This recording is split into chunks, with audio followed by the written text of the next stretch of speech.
Très ravi de vous retrouver à travers ce journal de la mi-journée à la une de l'actualité de ce lundi. L'alerte appelant la population de Lubumbashi à la grande vigilance vient d'être levée. Les 4 lions qui s'étaient évadés ont été retrouvés, retournés dans leurs enclos. L'opération a été menée sans incident par les équipes spécialisées des FARDC, appuyées par les éléments de l'ICCN. Vous suivrez un communiqué du gouvernorat de la province du Haut-Katanga dans un instant.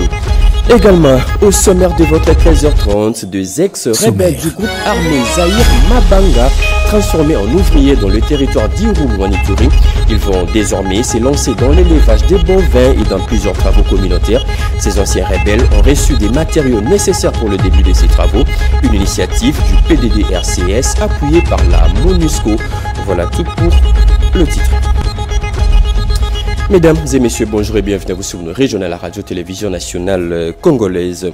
J-2, le 12e sommet du mécanisme régional du suivi de l'accord cadre pour la sécurité et la coopération s'ouvre déjà le mercredi 28 mai prochain à Kampala, en Ouganda. Et 48 heures avant la tenue de ces sommets, le président en exercice de ces mécanismes, qui est le président ougandais, a été reçu hier par le président de la RDC. Évariste Ndayishimiye et Félix-Antoine Tshisekedi ont réévalué cet accord cadre d'Addis Abeba signé par 11 pays africains il y a plus d'une décennie. Plus de précisions avec Guilain Kabalondi. Ces déplacements à Kinshasa ne sont plus à compter. La preuve d'une relation de bon voisinage au beau fixe. Ce dimanche matin, le président de la République du Burundi, Évariste Ndayishimiye, est arrivé à Kinshasa pour une visite de travail. Accueilli à l'aéroport international d'Enjili par le vice-premier ministre, ministre de la Défense, le président burundais a ensuite pris la direction du palais présidentiel de Mongalema, où l'attendait son homologue de la République démocratique du Congo, Félix-Antoine Tshisekedi Tshilombo. Accolade, chaude poignée de main, les deux chefs d'État se sont retirés pour une rencontre en tête-à-tête de plusieurs heures. Ces voyages du président de la République du Burundi et président en exercice du mécanisme régional de suivi de l'accord pour la paix, la sécurité et la coopération pour la RDC et la région s'inscrit dans le cadre de consultations avec son homologue Félix Tshisekedi en prélude au 12e sommet du mécanisme régional de suivi de l'accord prévu ce 28 mai 2025 à Kampala en République d'Ouganda, sommet durant lequel Évariste Ndayishimiye passera le règne de la présidence du dit mécanisme, indique un communiqué de la présidence du Burundi. 12 ans après sa mise en place, le mécanisme national de suivi de l'accord cadre a fait l'objet d'une évaluation par les deux chefs d'État avant une autre évaluation collective des chefs d'État au sommet de Kampala. Signé en 2013, cet accord visait à promouvoir la paix, la sécurité et la coopération en RDC et dans la région des Grands Lacs en mettant l'accent sur la résolution des conflits armés et la protection des droits humains. Au sortir de cette entrevue, aucune déclaration officielle n'a été faite. Pour le départ de son hôte de marque, le président Félix Tshisekedi l'a accompagné jusqu'à l'aéroport international de Njili. Les deux dirigeants vont poursuivre leurs entretiens lors du sommet de Kampala annoncé pour ce 28 mai 2025.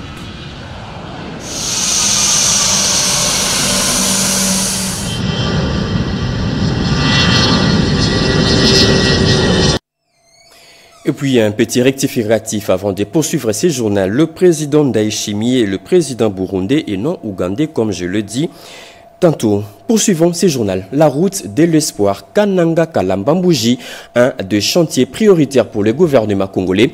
En séjour à Kananga, dans le Kasaï central, la première ministre Judith Suminwa a inspecté les travaux de cet axe stratégique qui va relier la RDC à l'Angola et aussi connecter tout l'espace Grand Kasaï. Et aussi en fervente chrétienne, la chef du gouvernement a assisté hier à une messe en la paroisse universitaire Saint-Marc, comme nous dit Chimedondo. La première ministre Judith Suminwa Tuluka poursuit son séjour de travail dans le chef-lieu du Kasaï central.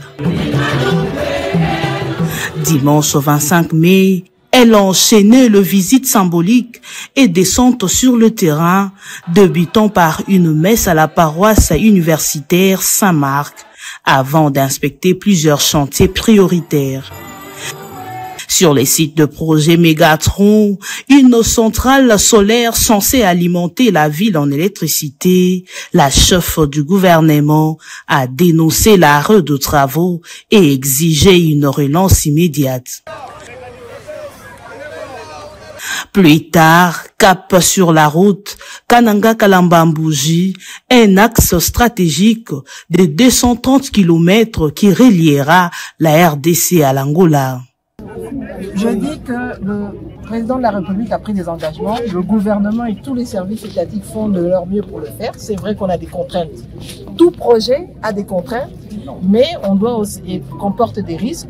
On doit regarder les mitigations des risques, etc. pour essayer d'aller de l'avant. Vous n'oubliez pas qu'on est dans une zone où on a la saison de pluie, on a la saison sèche. La saison de pluie vient avec ses contraintes. Et donc maintenant, pendant la saison sèche, justement, c'est ce qu'ils viennent dire dans leur planification. Ils vont essayer d'aller plus vite pour rattraper les retards. Après le terrain, place à l'écoute. Jusqu'à l'aube, Judith Soubino a rencontré les élus provinciaux, responsables religieux, opérateurs économiques, sociétés civiles et représentants de la jeunesse dans un dialogue marathon. Parmi les sujets clés, l'acheminement des matériaux vers Katende, l'état d'avancement de route, la rétrocession des fonds à la province. Autant de signaux concrets pour montrer que les priorités locales sont attendues à Kinshasa. Kinshasa, transformé en chantier, le gouvernement vient d'élancer le travaux d'urgence de réhabilitation de plusieurs routes prioritaires. L'avenue du tourisme, l'avenue du Flambeau et la route Bypass figurent parmi ces gros chantiers en urgence. Le travaux prévoit aussi l'écurage des rivières et des cours d'eau. Parmi les membres du gouvernement qui étaient sur différents chantiers, l'on retrouve le ministre des Finances, Doudou Fwamba, veut se rassurer de la bonne exécution de ces projets financés totalement par le gouvernement congolais. Sylvie Mouimbo. De l'avenue du tourisme qui longe le fleuve baptisé Nzila ya Mai en passant par l'érosion Bala à Badiading et sur la route Sebo à Kimwenzagar, l'état de route est déplorable. La voirie urbaine de la capitale congolaise a besoin d'une cure de jouvence. Le ministre des Finances, Doudou Fwamba Likunde Libotaï, a inspecté toutes ces routes défoncées pour voir l'état d'avancement des travaux financés par le gouvernement de la République. L'avenue du tourisme reçoit sa première pause en béton et non loin de l'érosion Bala à Badiading est en train d'être maîtrisée avec l'aménagement d'un collecteur de 1700 mètres. Les travaux avancent aussi tant bien que mal au niveau de Kimwenzagar, tout comme à Lemba Super et au secteur sous-région. Après la partie ouest de la ville, l'Argenté nationale a mis le cap sur la partie est avec l'inspection du saut de mouton à la hauteur du quartier de Bonhomme. Sur l'avenue Flambeau, où les eaux de pluie ont du mal à être évacuées, le génie de la voirie a mis en place des travaux de drainage. Les routes Mantankoum et le célèbre boulevard Kimbuta a été passé au peigne fin par le ministre des Finances qui s'est dit satisfait après cette ronde.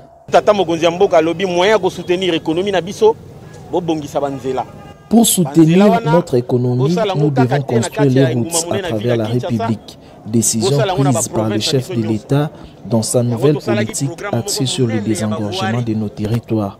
Nous avons commencé l'inspection des terrains ici à Kinshasa, ensemble avec le ministre des ITPR ainsi que le gouverneur pour pouvoir faire les études sur la faisabilité afin de pouvoir permettre la libre circulation de notre population. Le chef du gouvernement, Namokonzi Mboka Félix Antoine Tshisekedi Tshilombo, insista qui était avant Bamisale Banda. Étude de faisabilité, il faut y précéder. Le ministre des Finances a exhorté les autorités de la ville de faire diligence pour ouvrir d'autres chantiers et surtout de voies secondaires pour désengorger les principales et diminuer les embouteillages qui sont contre-productifs pour l'économie nationale. L'affaire a fait grand bruit sur les réseaux sociaux ces week-ends. Affaire Lyon en cavale et le gouvernorat provincial du Haut-Katanga vient de réagir à travers un communiqué. Il informe l'opinion nationale qu'internationale que les lions qui s'étaient échappés de leur cage le samedi 24 mai dernier et ont été retrouvés neutralisés le dimanche 25 mai 2025 par les équipes spécialisées des FARDC appuyées par les éléments de l'ICCN opérant sur instruction de l'autorité provinciale. Le gouvernorat tient à préciser qu'il s'agit des 4 lions sortis effectivement de leur cage mais demeurés toujours au sein du complexe du complexe animalier Benji. Tous les 4 fauves ont été capturés sans aucun incident et ramenés à l'intérieur de leur cage grâce à l'expertise avérée des éléments commis à cette opération spéciale. C'est un communiqué signé le directeur de cabinet du gouverneur le 25 mai 2025. Poursuivons ce journal. Des ex-rebelles du groupe armé Zahir Mabanga, transformés en ouvriers dans le territoire d'Irumu en Ituri. Ils vont désormais s'élancer dans l'élevage des bovins et dans plusieurs travaux communautaires. Ces anciens rebelles ont reçu des matériaux nécessaires pour le début de ces travaux. Une initiative du PDD-RCS appuyée par la MONUSCO, comme nous dit notre envoyé spécial Peggy Mukunda. Chose promise, chose due, il a promis, le moment est arrivé pour la concrétisation et la matérialisation de sa promesse faite aux démobilisés de la province de l'Ituri, cap vers les projets de réinsertion et de réintégration effective pour la transformation des démobilisés en acteurs de développement.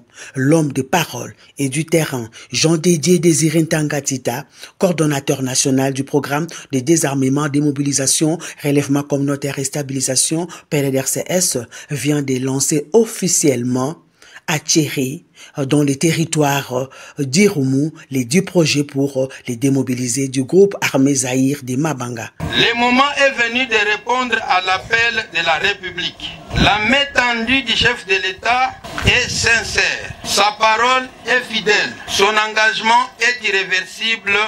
Écoutez-moi et revenez à la maison. Une belle histoire écrite avec son partenaire, la MONUSCO, cette dernière engagée et déterminée à soutenir et accompagner les programmes. Vous allez commencer maintenant à générer des revenus avec vos propres mains suite à votre acte courageux de déposer les armes. Sans oublier les témoins oculaires et l'envoyé spécial du gouvernement souminois, le professeur Jean-Diour Moulande, aux aguets pour s'assurer de l'effectivité du processus. Une joie immense pour les bénéficiaires.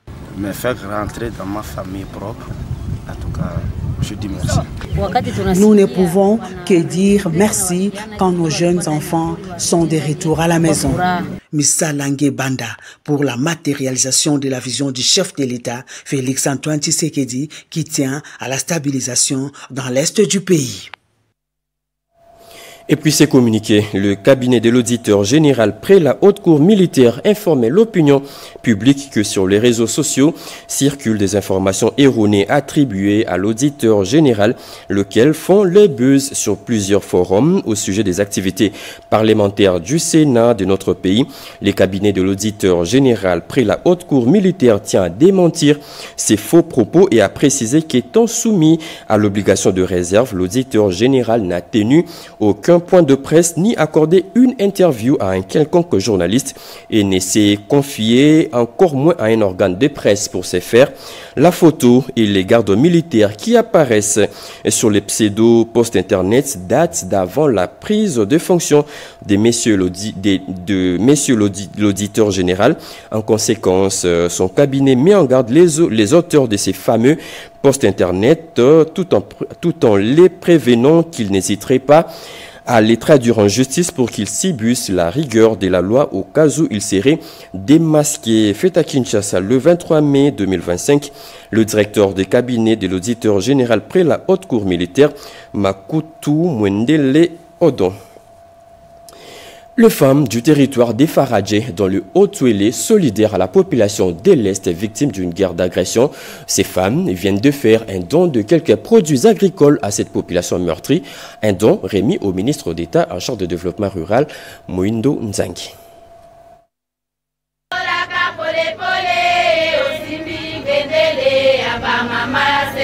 Dans les territoires de Ouatia, Jean Bakomi Togambu et Moindo Nzangi Boutondo ont été reçus par la population rurale du secteur Kibali où le chef Dieudonné Sururu les a remerciés de les avoir honorés de leur présence dans son entité. Tour à tour, les deux personnalités ont électrisé la foule quant à la relance de l'agriculture pérenne comme soupape de sécurité pour le développement endogène. Les femmes rurales du secteur Kibali ont offert à leurs hôtes de produits agricoles récoltés et transformés localement. Plus loin, au chef-lieu du territoire de Faradje voisin, situé à environ 100 km de Ouatia, même ambiance malgré la pluie qui s'est invitée. Après le message du gouverneur Jean Bakomi Togambo sur la revanche du sol sur les sous-sols, garantie par l'ouverture des routes des dessertes agricoles, quelle n'a pas été la surprise agréable pour Moïndo Nzangi d'être chargé par la population de Faradje de parvenir sa contribution destinée aux compatriotes affectés par la guerre à l'Est. De face à la République démocratique du Congo, ezaka ka affaire ya ba militaire te, eza affaire ya ba Congolais nyoso appuyé par des sénabiso pour la maïmatali mboka. Message au Pessi,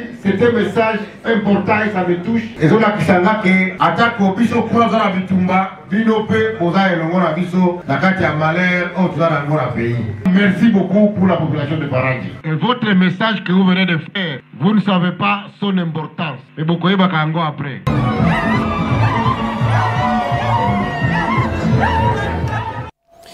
Sans audience ni protocole, l'administration militaire de la province d'Elituri a échangé et écouté la population. La situation sécuritaire, économique et sociale, ce sont des sujets débattus lors de ces échanges. Regardez. Lors de sa marche pédestre d'endurance physique sur fond de reconnaissance de coins et recoins de la ville de Bunia, effectue chaque week-end le commandant des opérations population pour le travail réalisé sur le plan sécuritaire et des développements.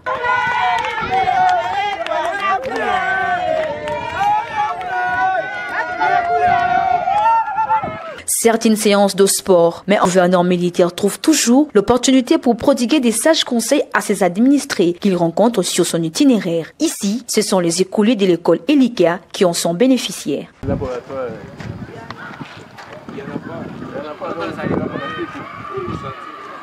Ah, vous n'étiez pas au chantier là-bas, j'espère. Aujourd'hui, un modèle de la discipline, du patriotisme et d'un leadership transformationnel, Johnny Luboya partage son expérience avec les étudiants de l'Université anglicane du Congo. Beaucoup de courage. Merci. Merci. Vous n'êtes pas au moment de jouissance. Maintenant, c'est le moment de sacrifice. La vie, c'est trois phases. D'abord, vous commencez avec